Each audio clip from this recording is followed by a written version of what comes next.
Hello and welcome. In this lesson we shall discuss the meaning and concept of one-way between a group's analysis of variance, or ANOVA for short. The objectives to know the meaning of ANOVA and how it can be used to solve research problems, how SPSS can be used for that purpose, and how to report the SPSS outcome. For this purpose, you see, I have lined up a small presentation together with the interface, the SPSS interface. So some of the concepts we discuss in the presentation can be directly programmed to SPSS. Settings can be changed, results can be interpreted and reported. ANOVA is basically an analysis of variance, and the variance is variabilities within the scores. To apply ANOVA, you will need at least one categorical variable and one continuous variable. Within that categorical variable, you will have a minimum of 3 categories. If there are less than 3 categories, you might as well use the t-test instead. It's simpler, but it's very similar to ANOVA anyway. In fact, t-test can be considered as a special case of ANOVA. Just to put you in perspective, I'll give you some examples on how ANOVA can be used. A transportation company may be interested, wanted to know which routes can lead to a shorter delivery time. That's actually the independent variable. And the routes are the categories. Or an education institution may want to know whether giving the test at different times of the day can have an impact on the final score in the final exam. Now, for simplicity and analogy, you see in the presentation 2 photos, one with the road taken to a certain destination, so that could be the independent variable, and the different speeds at different segments of the road can be the categories. Here you may have 2 ways. In the case of an institution, education institution, in addition of knowing the impact of the time of the day to give the exam on the final score, they also maybe wanted to know whether this impact can also be influenced by the gender. Okay, that's it. Let's get started. As I said, a life cycle of different phases will be used to conduct this work. In this case, I have 4 phases. Phase 1 is about the research problem or hypotheses, and the problem we're trying to solve here: does the teaching approach in mathematics affect the achieved score at final exams? In other words, with classroom-based, online-based, or self-study-based learning results in different scores. The null hypothesis, we have no differences, and the alternative hypothesis, we do have differences. That's all about phase 1. Let me go to phase 2, which is about the tools and the data gathering. The tool to be used here is to server to gather the data, one-way ANOVA to analyze the data, and SPSS, the application to do the analysis with. So we go to variable view, and here I'm going to add my first variable. I'll go back to stage 1, and my variable is teaching approach, which is that one there. Okay, my first is teaching approach, that one there, and my dependent variable is the final score and the final exam. So we have final score. Okay, now we may let me look to the data view on this other stage to adjust this a little bit. All right, so I'll go back to my data view, 13 and 4. Tell me that 14. That's the width of the column. You know what happened there? Okay, so let's stay in the center. Okay, move this a little bit slightly out of the way. The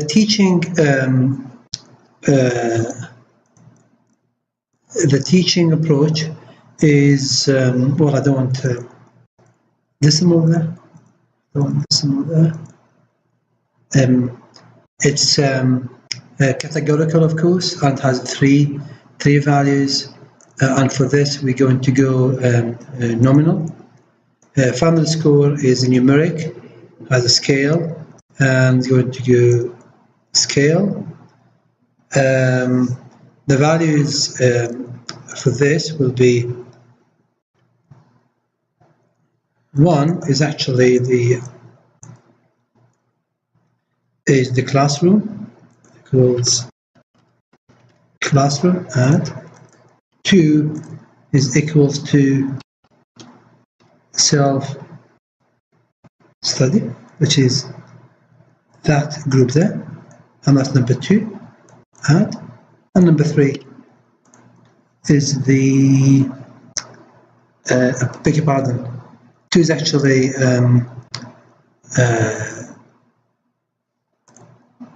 it's the online.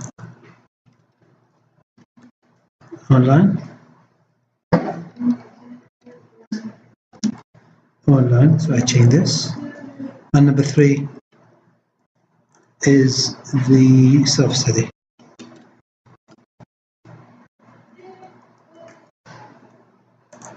Okay, it's been added. Let me save the file.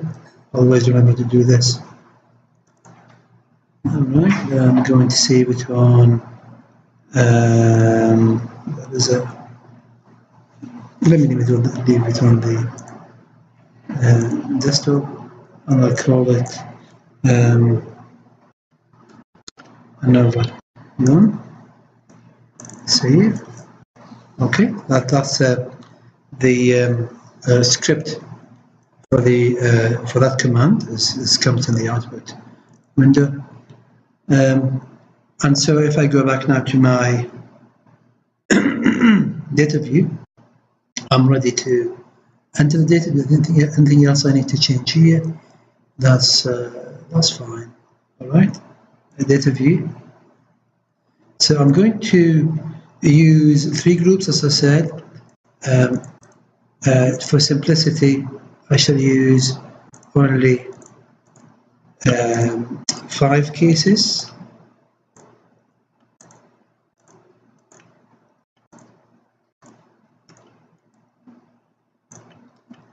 All right. In the group number 1, I will. Can we go back here? Now remember, I'm just assume I'm gathering the data. So I've got 5 students, group 1, 5 students, group 2, 5 students, group 3. Data is 79, 82, 75,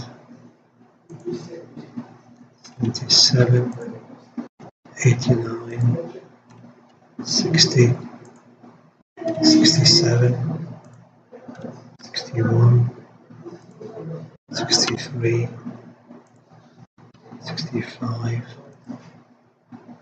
63, 62, 60, 62, and 66. Right? So these are randomly selected set of numbers just to get the system to work. All right, and I'm deliberately made the first group higher, differentiate them from the other ones, from the other 2 groups, and the other 2 groups are low, so they should have little differences. These measures are taken to demonstrate how ANOVA can be used to differentiate between groups and compare them. Okay, this is part 3. Having completed phase 1 and phase 2, now we are ready to do the analysis. And if I go to phase 3, I need to enter the data, which has already been done. Assess the conditions. Now, in order to apply or use ANOVA for analysis, there are a couple of conditions need to be satisfied for the data before you do so. The first one is the normality test, and the second one is the homogeneity test. The normality test is basically says whether the data is symmetric around the mean. And that's normally done. You can easily see if you transfer the data on the z-scale, where z equals 0 for the mean, and you can see whether it is close or resemble a bell shape. The way normality is tested for this data is you go to analyze and then descriptive statistics, and you go to explore. Data is already there. I've used it before. In the statistics, I don't need any of that. In the plot, that's where I need to do normality test. I want the histogram. Stem and leaf is not required. That's it really there. In the options, no, I don't have any missing data. Okay, so let me go. Okay, as you can see, this is some basic descriptive statistics for the data, and here some useful information tell us some insight on the normality. One way of checking the normalities is basically to check these values, the skewness and the kurtosis. Another option is to divide the skewness by the standard error, and if the value is less or within 1.96, then nothing's so it's normal. So if I go to, let me find the calculator.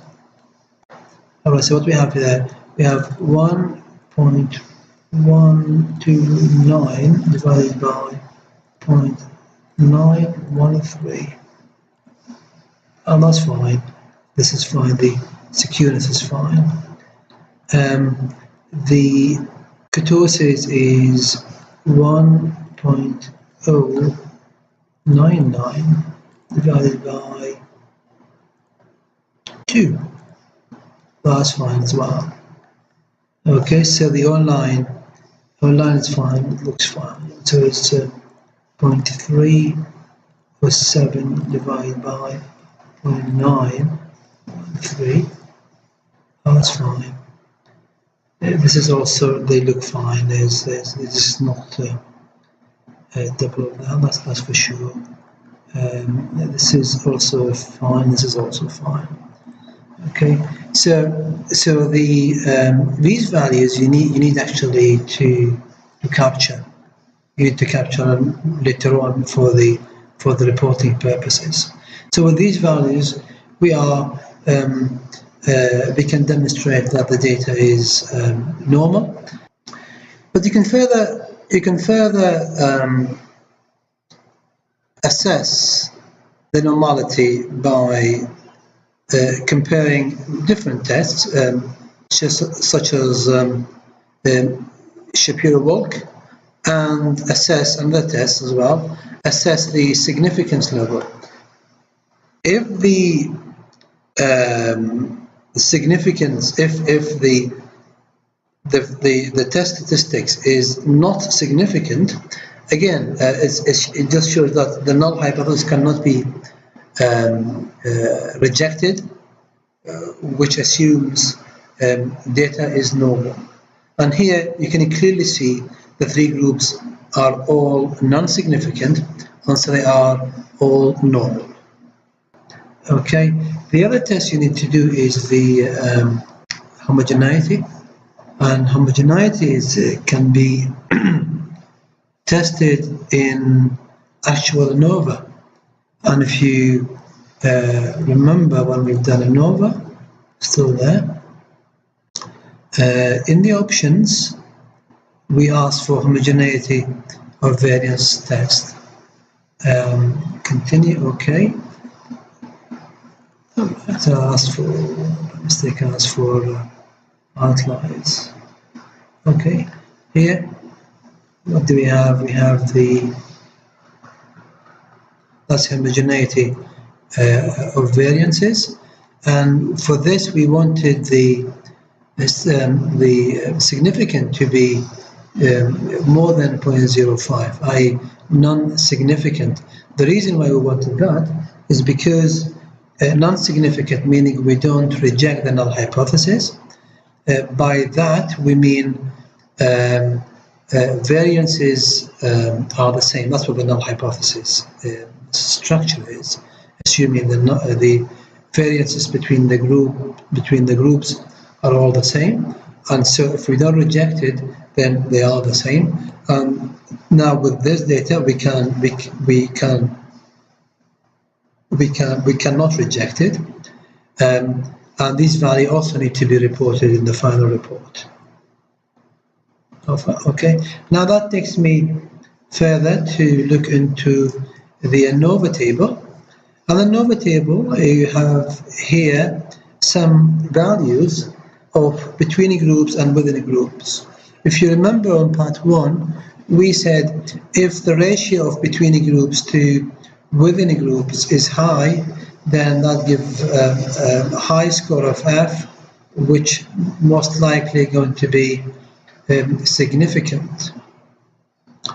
And in this situation, we have these values. The sum of squares and between groups are the differences between the data points and the overall mean of the groups, all the groups, while here is the differences of the data points with the mean of each group. You sum of the squares of these values, you get sum of squares, and if you divide by the degree of freedom, you get the mean square. Now the ratio of these two values of the mean squares give you the F value, and from the F value there's a corresponding significance. So in here, what ANOVA suggesting that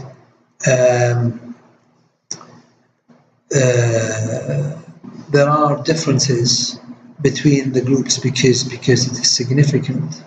But ANOVA doesn't tell me whether which group is actually different. Are they all different, or just one of them is different? This conclusion from ANOVA can further be assessed using the post-hoc analysis or post-hoc test. The post-hoc just basically means it's not a plan. It's because of the outcome of ANOVA. We need to do it to assess which group is different than the others. The one I used early on in my test, I go back there and on ANOVA, you do it in that selection. I've chosen LSD test, is more commonly used for 3 groups, and I thought it's a good example to demonstrate the use of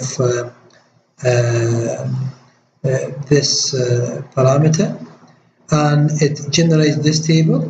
And this table is what it shows a pairwise comparison between each of the groups with the other 2 groups. So in this first row,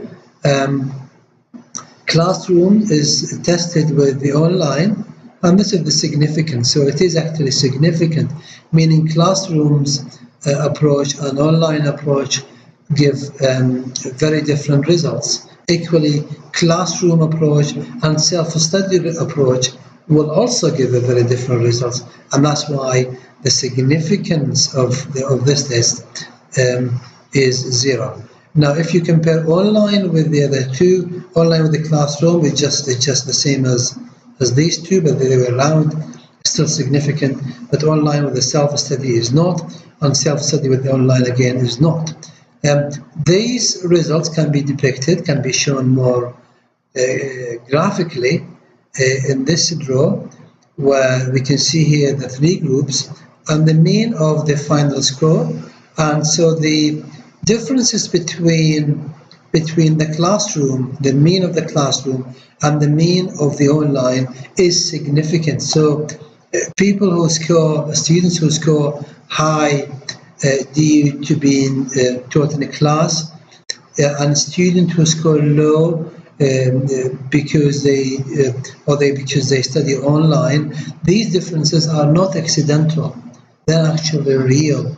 And statistically, although we have a very small number of samples, but statistically showed that these differences are real. It means that 95% of the times, if we repeat these calculations again, these differences will stay there. Now, on the other hand, these two groups of students who study online and those who've done self-study, more or less have no significant differences. And so there's no conclusive results in the analysis to show those groups are actually scientifically or statistically different. Okay, so with this, we are now ready to move on and report the data. Okay, so with that, we have completed stage, or rather phase 1, phase 2, and phase 3. So now in the position to conclude and report our analysis. In here, we move into phase 4, which is obviously is the most important stage, as the whole work we do is for that purpose, is to conclude and report. And so therefore, we used a standard approach in the literature to discuss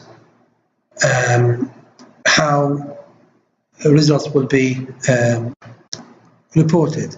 Now, this is our data file. You can see the three groups and the final scores. We put in randomly, really, just to prove or use the technique. So I'm going to show you how the data from SPSS can be actually inserted into the report. So I will assume that the author has already mentioned or presented enough details on the approach and methodology used in this research. And so I'll take it from the conclusion section or the results section. So the way I use it is I will report something like a one-way between groups analysis of variance, or ANOVA, was validated. When I say validated, that means I have tested the validity as well as the homogeneity criteria on the data, and used to test the effect of using different teaching methods in mathematics on the final score. It's always useful to remind the reader what we are testing, what we are measuring.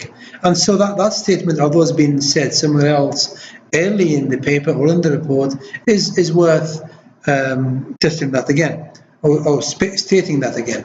The normality assessment showed the absolute value of both the skewness and the kurtosis of all the groups as shown in table 1. This is table 1, and you can see the skewness and the kurtosis are actually less than 1.96 in all the groups, indicating normal distribution of the associated data sets.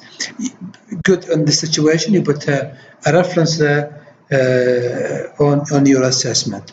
You could also use Shapiro, another test to test the normality. The assumptions of homogeneity was also tested and satisfied with Levine's F test with these values. So what I got those values from is from this table there. As you can see, F value of at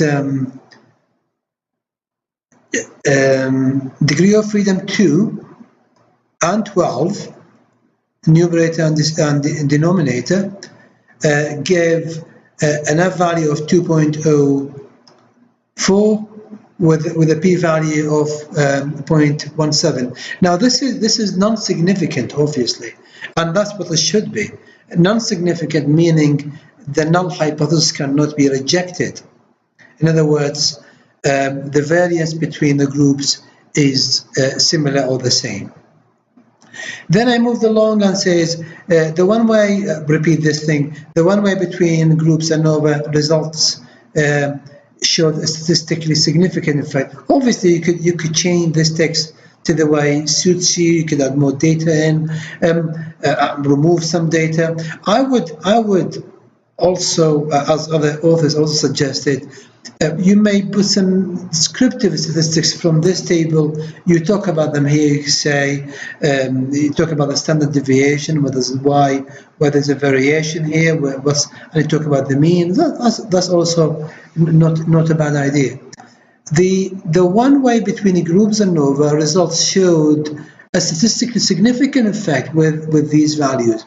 Now those values comes from this table, and you can see F 35.81 and significant. Now there's another parameter called eta squared. Eta squared is how much variance in the independent variable is explained in the dependent variable, and it's basically the ratio of this number, the sum of squares between the groups, to the sum of squares, to the total sum of squares. So this number to that number, and if you use a calculator and you divide this number, you get actually that number. You could actually calculate this using different module in SPSS, but that's the easiest way.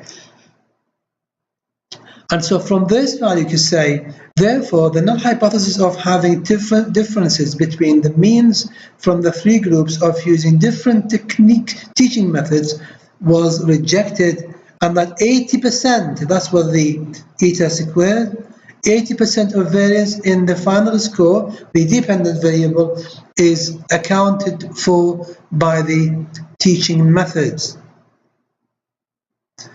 So the reported eta squared is considered to be high, and you give a reference.